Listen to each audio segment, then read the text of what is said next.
The greatest heroes are often the ones the world mistakes for ordinary men. The morning crowd at Hawthorne Coffee House moved with the familiar rhythm of downtown Seattle, where espresso machines hissed like distant steam engines, ceramic cups clicked against polished wooden tables, and hurried conversations blended into the comforting soundtrack of another busy weekday.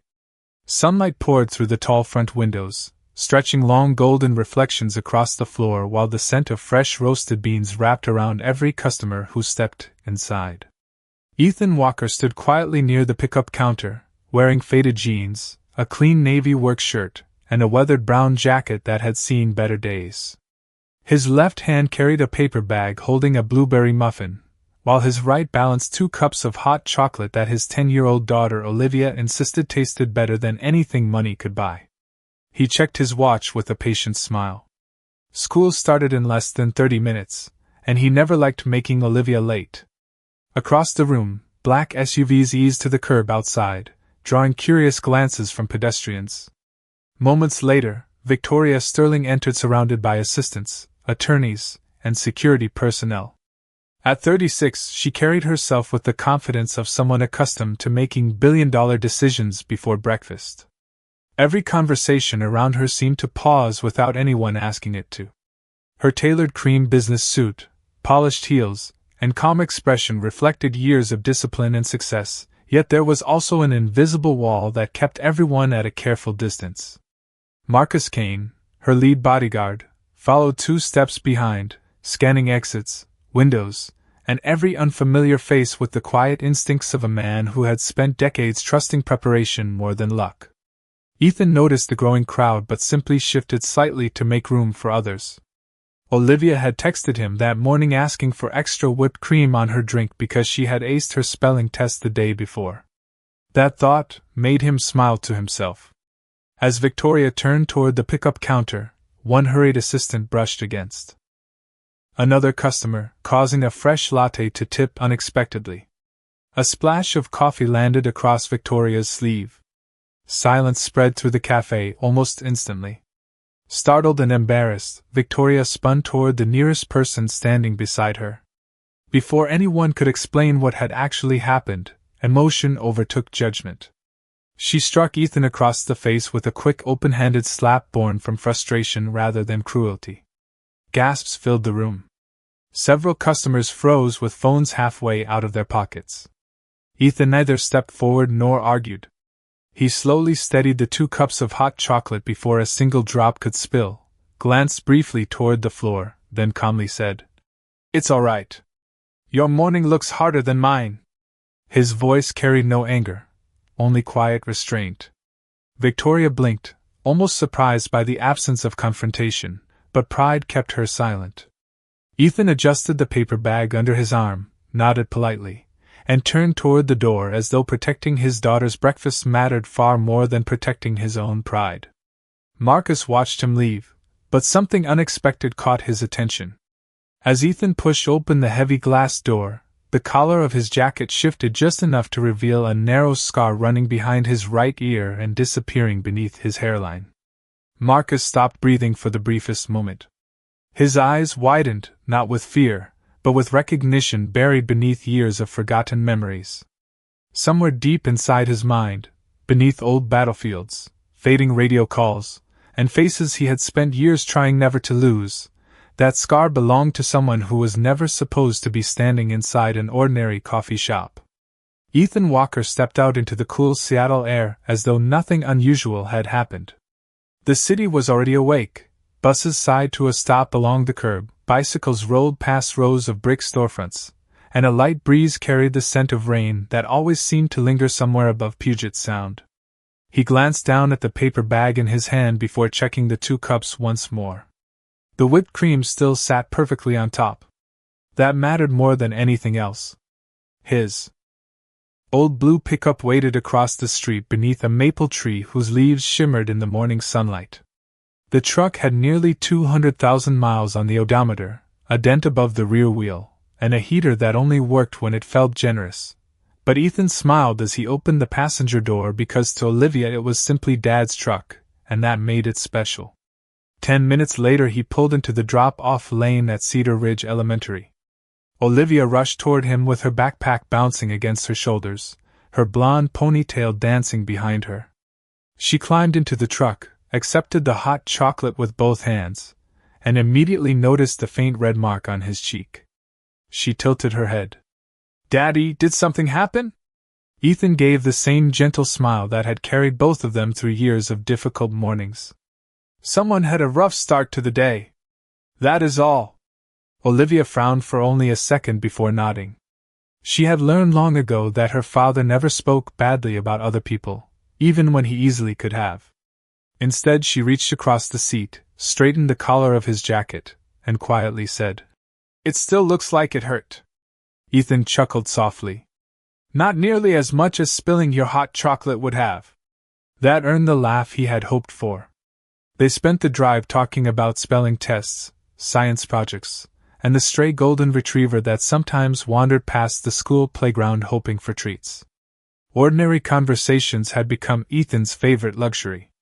After dropping Olivia off with a hug and a reminder to be kind to everyone, he drove another 15 minutes to North Harbor Equipment Repair, a family-owned workshop where tractors, generators, lawn equipment, and construction machines arrived every week in need of patient hands. The building smelled of fresh motor oil, clean steel, and sawdust drifting in from the neighboring lumber yard. His employer, Frank Morrison, looked up from the service desk and immediately noticed Ethan's face. "You run into another cabinet door?" Frank joked. Ethan smiled while hanging his jacket on the old metal hook beside his toolbox. "Something like that." Frank laughed without asking another question because he knew Ethan rarely complained. For almost 7 years Ethan had been the first one to arrive and the last one to leave. He never raised his voice, never missed a deadline, and quietly repaired machines that everyone else had already given up on. Customers trusted him because broken things somehow seemed less broken after he touched them. Around lunchtime, Frank watched through the shop window as Ethan knelt beside an elderly customer whose mobility scooter had stopped working in the parking lot. Within minutes, Ethan had repaired a loose electrical connection and politely refused the extra cash the grateful man offered. "You already paid enough," he said. "Just enjoy the sunshine while it lasts." Across town, however, another conversation refused to end. Marcus Kane remained unusually quiet inside the back seat of Victoria Sterling's black SUV. The city passed outside the tinted windows, but he barely noticed it. Again and again his memory returned to the narrow scar behind Ethan's ear. He had seen thousands of faces during 20 years in uniform and private security. Faces changed. Hair turned gray. Names faded. But certain scars never disappeared from memory. He closed his eyes for a brief moment, searching through years of forgotten missions, impossible terrain, and voices carried through military radios. Somewhere deep inside those memories, one man stood calmly while everyone else ran. Marcus could almost hear that voice again, steady and unshaken beneath impossible pressure. He opened his eyes, his heartbeat suddenly slower instead of faster. "It cannot be," he whispered to himself. Yet for the first time in many years, he was no longer certain that the past had truly stayed behind. Ethan spent the rest of the afternoon exactly as he spent most weekdays, hidden behind the steady rhythm of honest work. Impact wrenches hummed across the service bays, compressed air hissed through hoses, and sunlight filtered through the dusty windows of North Harbor Equipment Repair until the entire shop glowed with warm amber light. Customers came and went, each carrying a problem that Ethan quietly solved without expecting recognition. A landscaper thanked him for repairing a riding mower before the weekend. A young couple picked up a portable generator after he found a cracked wire that every other mechanic had overlooked. An older woman smiled with relief when he adjusted the brakes on her mobility scooter without charging for the extra labor. Frank Morrison noticed the familiar pattern once again.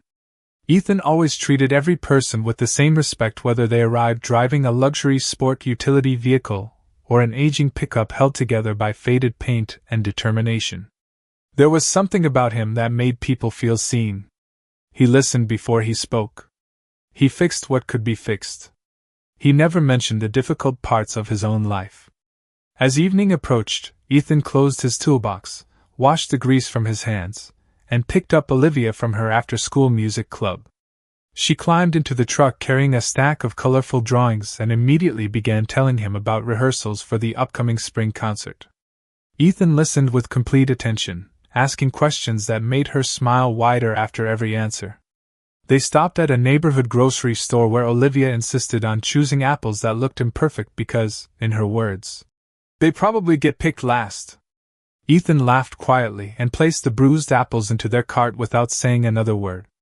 Across the city, however, another mind refused to let the morning disappear. Marcus Kane stood alone inside the security office at Sterling Capital after most employees had gone home. The room was dim except for several computer monitors displaying security feeds from dozens of company properties. He was not watching the screens. Instead, he sat before an encrypted terminal reserved for executive security investigations. For several long moments his fingers rested motionless above the keyboard. Finally he entered a request that he had not submitted in more than a decade. Former Department of Defense Personnel Archives. Facial comparison disabled. Scar identification reference. Restricted access. The system rejected the request immediately. Marcus frowned. He entered additional authorization codes. Earned 3 years of federal contracting.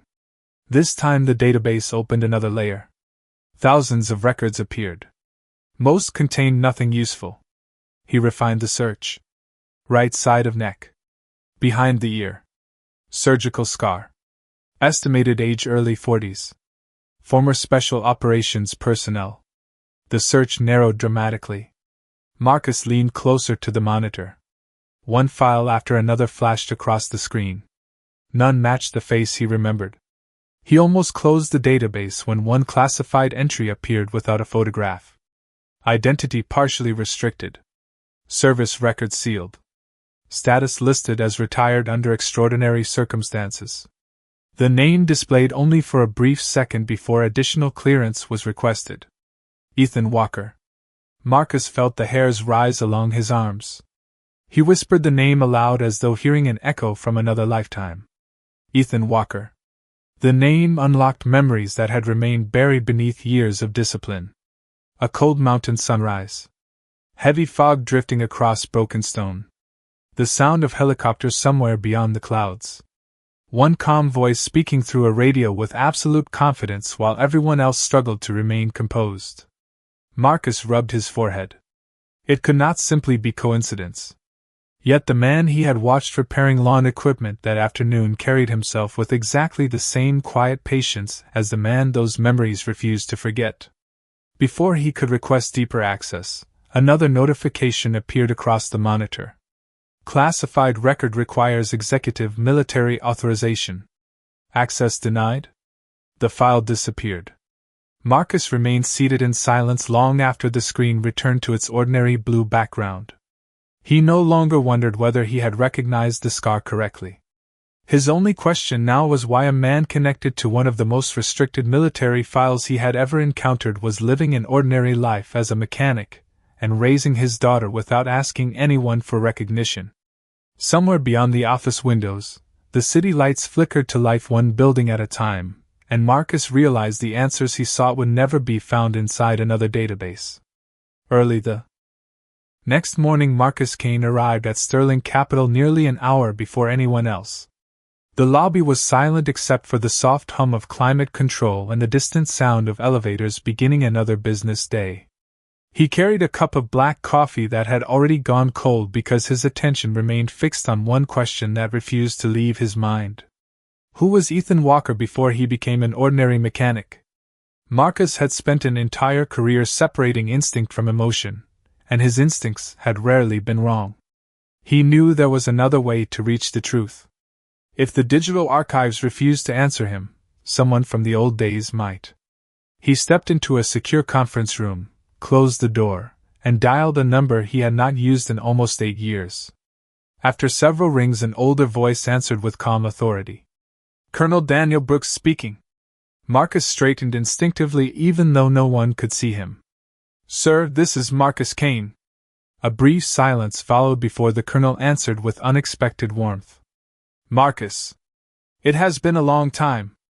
What can I do for you? Marcus hesitated before choosing every word carefully. Sir, I believe I crossed paths yesterday with someone whose record appears to be sealed. His name is Ethan Walker. The line became completely silent. Even the faint background office noise disappeared. Finally, the colonel spoke in a lower voice. Where did you hear that name? Marcus explained everything from the coffee shop to the scar and the restricted database file. When he finished, the colonel released a slow breath. I cannot discuss classified operations, Marcus. Marcus nodded even though the colonel could not see him. I understand, sir. I am only asking one question. Did I recognize the right man? Another long pause stretched across the line. Then came an answer Marcus never expected. Some people spend their lives chasing medals. Ethan Walker spent his life making certain other people came home to receive theirs. If he is living quietly now, respect that choice. Marcus closed his eyes. So it really is him? Yes, the colonel replied softly. And if you have any respect left for the uniform you once wore, do not force his past back into his life unless there is no other choice. The call ended, leaving Marcus staring through the conference room window at the awakening city below. Confirmation brought no relief. Instead, it deepened the mystery. Why would a man trusted with extraordinary responsibilities choose a life where almost nobody even knew his name? Meanwhile, Ethan began another ordinary morning. Before work, he helped Olivia finish a model of the solar system for her science class using paint, fishing line, and an old cardboard box they had rescued from the recycling bin. Olivia laughed when blue paint accidentally landed on Ethan's nose. He laughed with her instead of wiping it away immediately. Those small moments were treasures he refused to rush through. After dropping her at school, he stopped at a neighborhood hardware store to buy replacement bolts for a customer whose tractor needed repairs. Inside the store, an elderly employee struggled to reach a heavy box on a high shelf. Without saying much, Ethan quietly lifted it down, wished the man a pleasant day, and continued shopping. He never waited for thanks. He simply noticed what needed to be done. At nearly the same moment, Victoria Sterling sat through a quarterly executive meeting inside the top-floor boardroom. Charts filled the presentation screens, financial projections covered the conference table, and senior executives debated market expansion with polished confidence. Yet Victoria heard almost none of it. Her thoughts kept drifting back to the man in the coffee shop. She had replayed the moment repeatedly. Not because of the misunderstanding itself, but because of his response. Most people challenged her. Some tried to impress her. Others feared her. Ethan had done none of those things.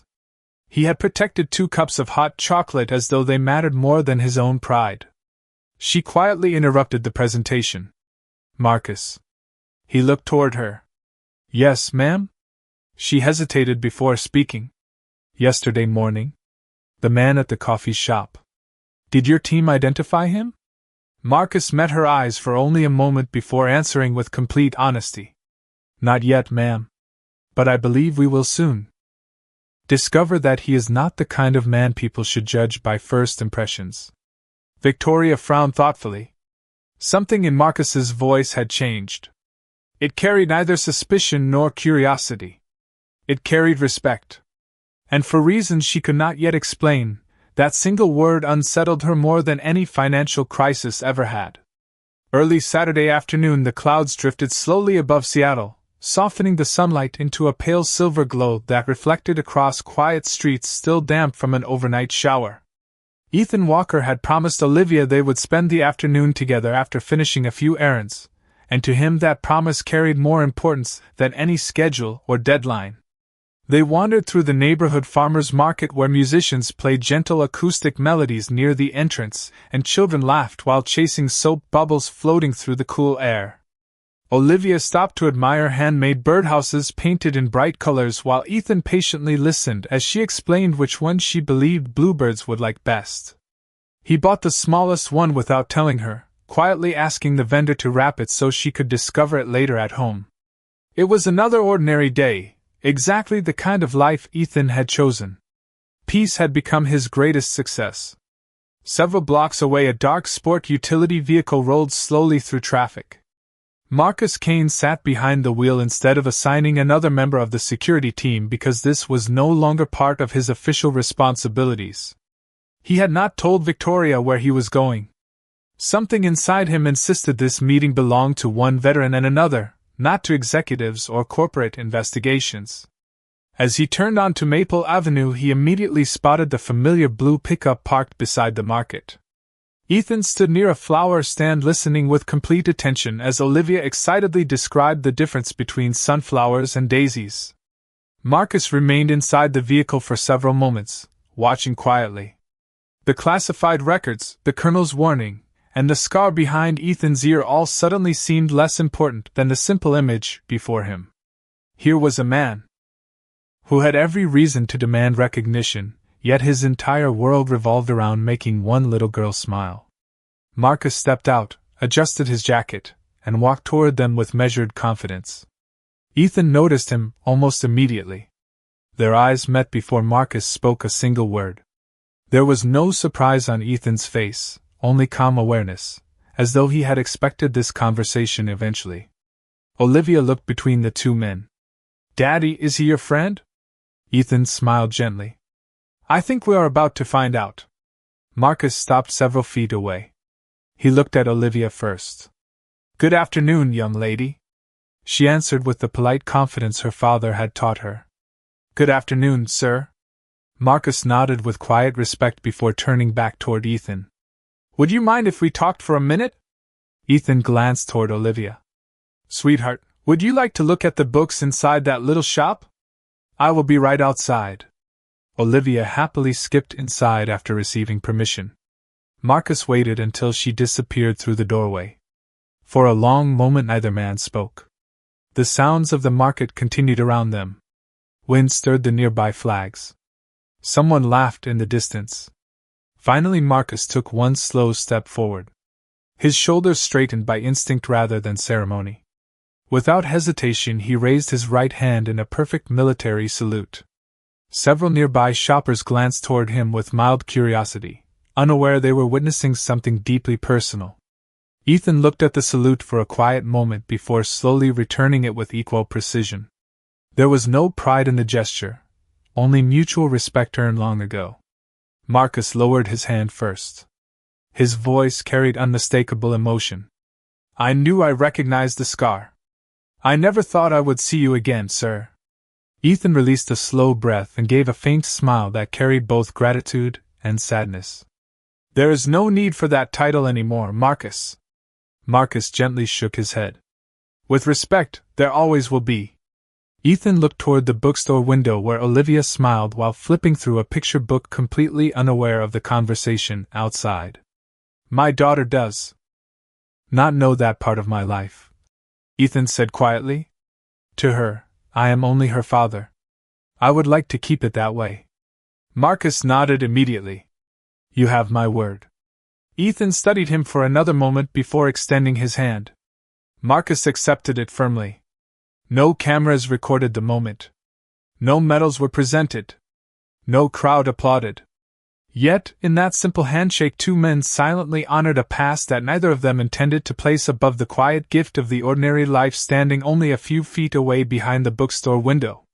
Marcus remained beside Ethan for several quiet moments after their handshake, either man feeling any need to fill the silence with unnecessary words. Around them the Saturday market continued as though nothing remarkable had happened. Children carried balloons, families sampled fresh bread, and an old violinist played a gentle melody that floated through the cool afternoon air. Ordinary life moved forward, exactly as Ethan preferred. Marcus looked toward the bookstore window where Olivia was smiling over a stack of adventure novels. "She looks happy," he said softly. Ethan followed his gaze and smiled. "She is the reason I stayed gone." Marcus understood immediately. There was no need to ask what Ethan meant. Even so, one question remained. Most people who served the way you did would have accepted promotions, interviews, consulting offers, something. You disappeared. Ethan rested his hands in the pockets of his worn jacket and looked toward the distant Olympic mountains barely visible beneath the clouds. When my wife passed away, Olivia was only 3 years old. One morning I realized I had spent years protecting strangers while the person who needed me most was growing up without enough of her father. I had already missed too many birthdays. Too many bedtime stories. Too many ordinary mornings. His voice remained calm, but every word carried quiet weight. The world has many people willing to chase recognition. A little girl only gets one father. Marcus lowered his eyes. For the first time in years he questioned many of the choices he had made after leaving military service. Ethan continued with a gentle smile. Do you remember? The ridge? Marcus nodded almost instantly. The memory returned with surprising clarity. A freezing dawn high in the mountains. Dense fog drifting across broken stone. A rescue operation delayed by impossible weather. Communications failing one by one. Young soldiers struggling to remain calm while uncertainty spread faster than fear. Marcus remembered one steady voice that never became louder no matter how difficult the situation became. Ethan had never inspired confidence through dramatic speeches. He simply spoke with quiet certainty. One careful step at a time. He had said, "Bring everyone home." Marcus remembered watching Ethan remain behind long enough to make certain every member of the team reached the evacuation point before leaving himself. Nobody had called it heroism afterward because Ethan refused every compliment. He simply completed paperwork, thanked everyone for their work, and moved on to the next assignment. "You always walked last," Marcus whispered. Ethan smiled faintly. "Leaders should never be the first people through the safe door." The words settled deeply inside Marcus because they explained everything he had witnessed since recognizing the scar. Ethan had protected his daughter exactly the same way he once protected his team, placing everyone else ahead of himself without asking for praise. A cheerful voice interrupted the moment. "Daddy, look what I found." Olivia hurried toward them carrying a second-hand book about national parks. Ethan accepted it as though she had discovered buried treasure. "That is a wonderful choice," he said. Olivia noticed Marcus smiling. "Do you like books too?" Marcus laughed softly. "Not as much as your father does, apparently." Olivia grinned. "He reads every night, even when he falls asleep before the chapter ends." Ethan looked slightly embarrassed while Marcus chuckled.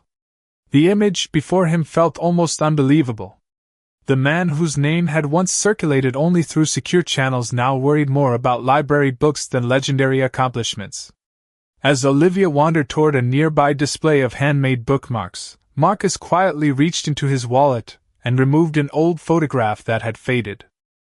With time, it showed a group of younger service members standing shoulder to shoulder beneath an American flag after returning from an overseas deployment. Faces were smiling. Uniforms were dusty. Ethan stood near the back with the same calm expression he still wore today. Marcus handed the picture to him. Ethan studied it for several long seconds before gently tracing one familiar face with his thumb. "Some very good people," he said. "The best," Marcus replied. Ethan carefully returned the photograph. "Then let us honor them by living good lives. That is worth more than spending the rest of our years looking backward." Marcus accepted the picture and slowly nodded. In that simple sentence he finally understood why Colonel Brooks had protected Ethan's privacy so fiercely. Some victories were never meant to become headlines. Some heroes measured success not by medals displayed in glass cases but by peaceful afternoons spent walking beside a laughing child who never had to inherit the burdens of her father's past. Marcus drove away from the market carrying far more than an old photograph. He carried a renewed understanding of what true strength looked like. The afternoon sunlight stretched across the windshield as Seattle traffic flowed steadily around him, yet his thoughts remained fixed on one quiet sentence Ethan had spoken. "A little girl only gets one father." Those words echoed more loudly than any command Marcus had ever heard during his years in uniform. When he arrived at Sterling Capital, the towering glass headquarters reflected the late afternoon sky with its usual polished perfection, but for the first time the building felt strangely small. Inside, executives hurried between meetings while assistants organized schedules measured down to the minute. Marcus walked through the lobby with his usual disciplined stride, yet something in his expression had changed. It was softer, more thoughtful. Victoria Sterling was still inside the executive boardroom reviewing proposals with senior advisors. Charts covered the conference table, forecasts scrolled across enormous display screens, and discussions about acquisitions filled the room. Marcus waited patiently outside until the meeting concluded. One by one the executives departed, leaving only Victoria gathering her notes. She looked up as Marcus entered. "You found him, did you not?" she asked quietly. Marcus closed the conference room door behind him. "Yes, ma'am." Victoria studied his face. "You look different."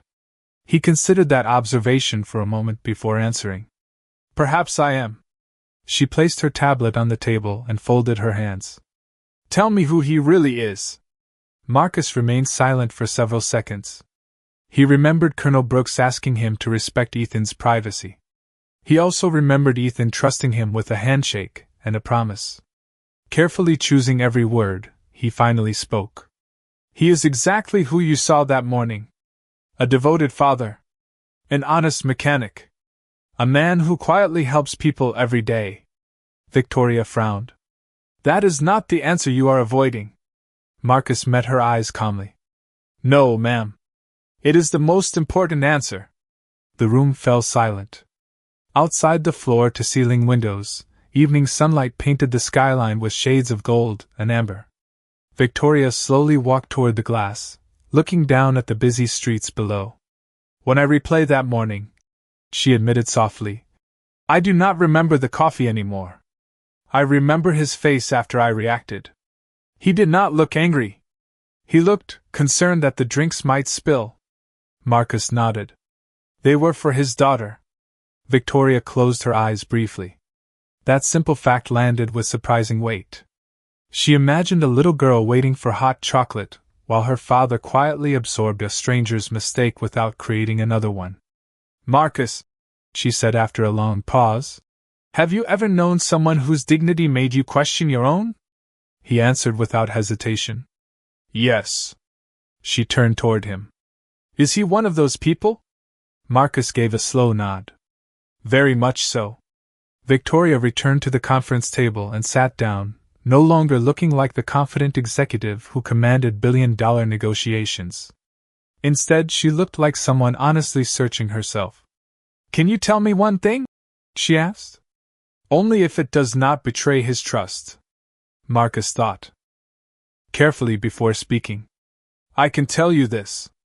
Long before he became a mechanic, there were people whose families were able to welcome them home because of decisions he made. He has never spoken about those days. He never asks for gratitude. He believes his greatest achievement is raising Olivia." Victoria whispered the little girl's name almost to herself. Olivia. She remembered seeing the paper cups, the blueberry muffin, the gentle smile that had seemed so confusing in the moment. Suddenly the entire memory looked different. She was no longer the person who had been inconvenienced during a rushed morning. She was the person who had failed to recognize extraordinary character standing quietly in front of her. She lowered her head, resting both hands against the polished conference table. "I owe him more than an apology," she said. Marcus answered gently. "He is not the kind of man who measures people by their worst moment." Victoria looked up slowly. "Maybe not. But I do." Either of them spoke again for several moments. The last rays of sunlight faded behind the Seattle skyline as office lights flickered on throughout the city. In that quiet boardroom, surrounded by success, influence, and wealth, Victoria Sterling realized that the greatest lesson of her career had not come from a business school, a board meeting, or a financial report. It had come from an ordinary father who had walked away carrying 2 cups of hot chocolate instead of his pride. Monday morning arrived beneath a sky washed clean by overnight rain, and the sidewalks around Hawthorne Coffee House slowly filled with commuters carrying briefcases, backpacks, and steaming paper cups. The familiar aroma of roasted coffee drifted through the air exactly as it had a few days earlier, yet for Victoria Sterling everything about the place felt different. She stepped from her vehicle without the usual entourage of executives. Only Marcus Kane accompanied her, remaining several respectful steps behind. There were no photographers, no public relations advisors, and no prepared statements. Victoria had declined every suggestion to handle the situation quietly through a charitable donation or a private letter. Some mistakes, she believed, deserved to be corrected where they had happened. Inside the coffee shop, the morning rhythm continued uninterrupted. The espresso machines hummed softly, ceramic mugs touched polished counters with gentle clicks, and conversations floated through the warm air. Near the pickup counter stood Ethan Walker, dressed in the same simple work clothes, holding a paper bag and waiting patiently for 2 hot chocolates and a blueberry muffin. Olivia stood beside him studying a display of homemade cookies while happily debating which flavor would make the best after-school snack. Ethan noticed Victoria as soon as she entered. His expression did not change.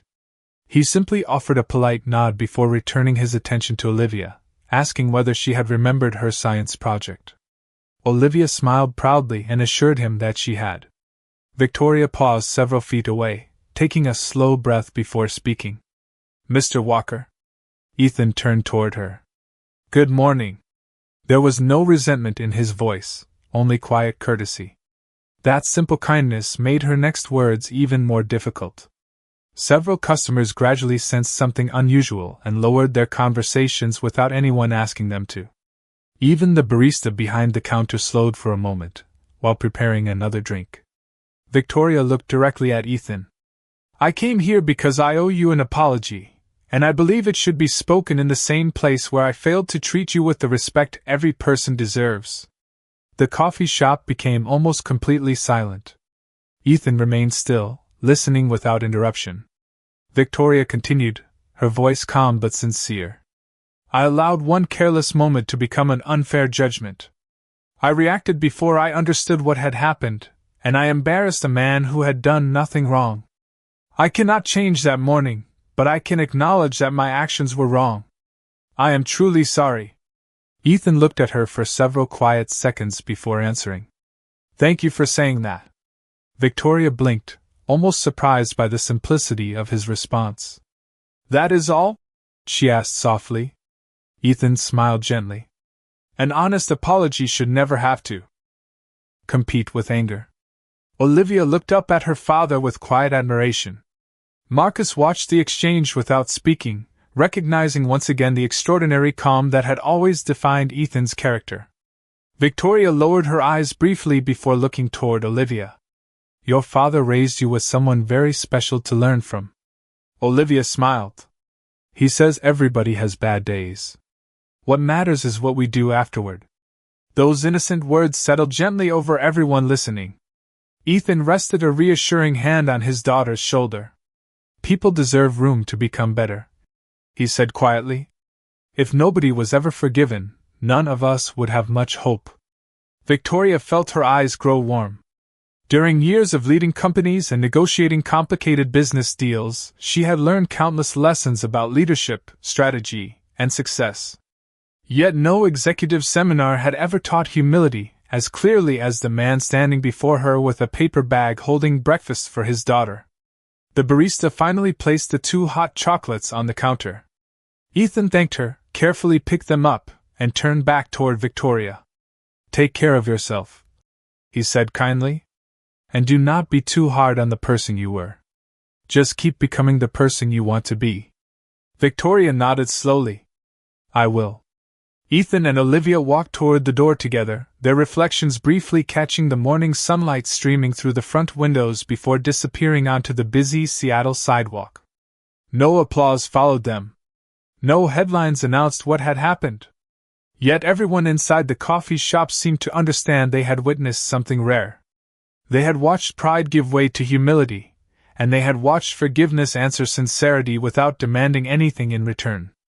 The seasons changed quietly, just as they always had in Seattle.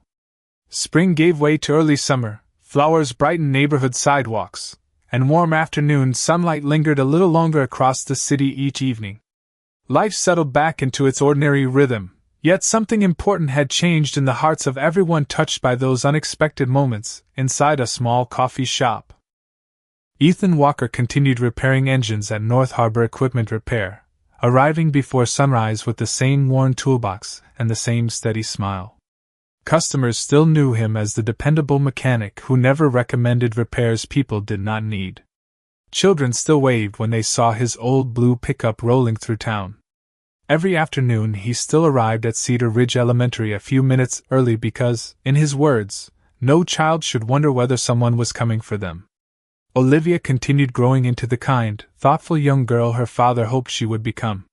She proudly hung the little blue birdhouse they had bought together outside their modest home, and every morning they checked together to see whether a family of birds had decided to move in. To Ethan, those quiet mornings remained more valuable than anything he had left behind years earlier. Across the city, Victoria Sterling also began changing in ways that surprised the people who worked beside her every day. Meetings became shorter because she listened more carefully before making decisions. Employees noticed she had started learning the names of maintenance workers, receptionists, and cafeteria staff instead of walking past them in silence. She quietly established a scholarship program for children of military families and first responders, choosing not to place her own name on it. When her board suggested announcing the donation through a major media campaign, she politely declined. "The purpose of kindness is not to become a headline," she told them. "It is to become someone's opportunity." Marcus Kane smiled when he heard those words because they sounded remarkably familiar. Every few weeks Marcus stopped by North Harbor Equipment Repair with some excuse involving routine vehicle maintenance, even when nothing actually needed attention. Ethan always knew the visits were never about the truck, yet he welcomed his old friend with the same quiet warmth every time. Sometimes they shared coffee after work while Olivia completed homework nearby. They rarely discussed the past. Instead they spoke about fishing trips, baseball games, good books, and the simple joys that many people overlooked while chasing larger dreams. One bright Saturday morning several months later, Ethan and Olivia visited the farmer's market once again. As they walked between colorful produce stands, they noticed a small flock of bluebirds gathering around the handmade birdhouses displayed by the same elderly craftsman they had met before. Olivia smiled with excitement. "Daddy, look! They really came." Ethan looked toward the birds, then toward his daughter, and quietly laughed. "Sometimes good things simply need a little time." Not far away, Victoria happened to be shopping alone. She noticed Ethan and Olivia from across the market. For a brief moment their eyes met. Ethan offered the same gentle nod he had given her months before. Victoria smiled warmly in return before continuing on her way, understanding that some people entered our lives not to remain beside us forever, but to remind us who we still had the chance to become. Marcus watched the brief exchange from a respectful distance and felt a quiet sense of gratitude. There were no medals being presented, no ceremonies, no speeches, no reporters searching for extraordinary stories. Yet perhaps that was exactly the point. Real honor had never depended upon applause. It lived inside ordinary choices made every single day. A father choosing patience instead of pride. A leader choosing humility instead of power. A friend choosing loyalty instead of curiosity. As the afternoon breeze carried laughter across the market, and sunlight danced gently through the trees, Ethan reached down and Olivia slipped her small hand into his without saying a word. Together they walked toward home while the bluebirds circled above them. And in that simple picture rested a truth that no title, fortune, or forgotten record could ever surpass. The strongest people are not remembered because they demanded respect. They are remembered because they quietly gave it away, and in doing so they left every life they touched just a little brighter than they found it.